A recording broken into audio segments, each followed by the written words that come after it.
নমস্কার বন্ধুরা, আজকে হচ্ছে দিদির শাড়িতে পার লাগাবে। এই সাদা শাড়িটা জামদানি শাড়ি, তো সেই জন্য শাড়িগুলো ছাদে নিয়ে আসলো আর কি। আর ছাদের তো খুব সুন্দর রোদ, এখন শীতের দিন, বেশ ভাল লাগছে বসে থাকতে। তো পার লাগাবে, তো চলো তোমাদের সাথে শেয়ার করি কি করে পার লাগাতে হয়, তোমরা দেখো ভিডিওটা। এই যে এতটা ফাঁকা রেখেছি নিচের দিকটা দিয়ে, এটা এরকম করে আগে ফার্স্টে এরকম করে নিয়েছি, তাই এখানটা একটা ভাঁজ হবে।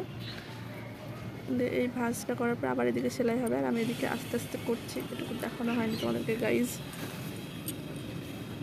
এই যে ছোট্ট ছোট্ট করে ছোট্ট ছোট্ট করে সেলাই, তোমরা দেখো বুঝতে পারবে। দাদা ভালো করে দেখাই সেলাইটা। এই যে এই যে একদমই ছোট্ট ছোট্ট সেলাই।